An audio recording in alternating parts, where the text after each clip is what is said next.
हे, तुम वापस आ गई? हाँ। तुम तो कह रही थी कि तुम्हारे बचपन की फ्रेंड तुम्हें मिलने की बहुत जिद कर रही थी।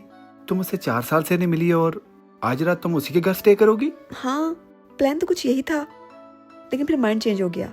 अच्छा, एनीवे तुम बहुत अच्छे टाइम आई हो। मैं भी चाय बनाने वाला था। Go take a seat.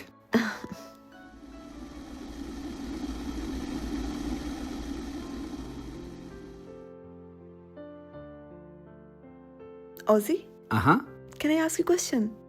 Sure. जब घर कोई मेहमान आ रहा हो तो मेजबान को क्या करना चाहिए? मेजबान को हाँ। घर साफ करना चाहिए, खाने पीने का बंदोबस्त करना चाहिए, you know stuff like that. Exactly my thought. ओहो, मुझे लगता है आज तुम्हारी मेजबान फ्रेंड ने तुम्हें खाना नहीं खिलाया। नहीं नहीं, ऐसी तो कोई बात नहीं है। इनफैक्ट खाना तो बहुत ज्यादा था, पूरा टेबल भरा हुआ था। अच्छा, क्या क्या था खाने में?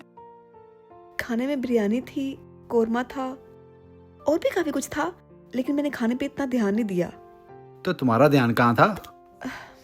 उसके घर पे। उसी आप यकीन नहीं करेंगे, मैं जैसे घर में एंटर हुई तो हर तरफ से अजीब सी स्मेल आ रही थी। दरवाजे के आगे जूतों का ढेर लगा हुआ था और हर तरफ चीजें बिखरी हुई थी। TV stand, Windows, even dining table पे भी डस्ट थी। किचन में गई तो सिंक बर्तनों से भरा हुआ था।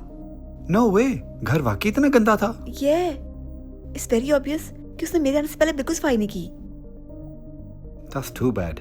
फिर मैं ऊपर टॉयलेट यूज करने गई तो मैंने नोटिस किया कि घर की सारी खिड़कियां बंद थी। आई थिंक शायद यही वजह थी कि उसके घर से इतनी स्मेल आ रही थी। ओजी, मेरा तो वहां पे दम घुट रहा था, इसलिए मैं घर वापस आ गई। तुमने बिल्कुल ठीक किया। उसने तुम्हें रोका नहीं? नहीं नहीं, वो तो बहुत इंसिस्ट कर रही थी, लेकिन मैं बहाना बना के वहां से उठ गई। ये लो। Thank you.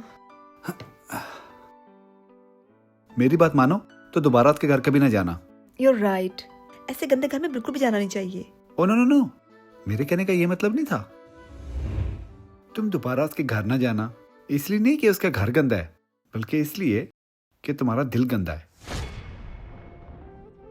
ये आप क्या कह रहे हैं? नीली, आजकल के दौर में कोई किसी को नहीं बुलाता, कोई किसी से सीधे मुंह बात भी नहीं करता।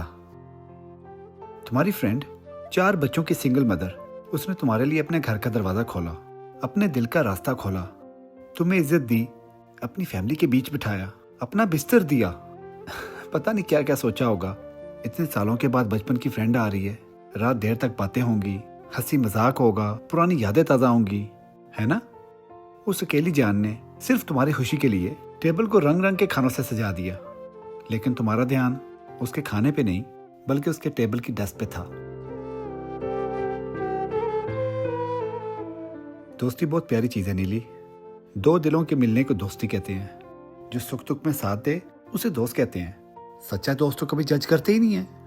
जिसका ध्यान जूतों के ढेर या घर की गंदगी पे हो, वो कहाँ का दोस्त हुआ? दोस्ती निभानी है तो सबसे पहले अपने दिल को साफ करना होगा।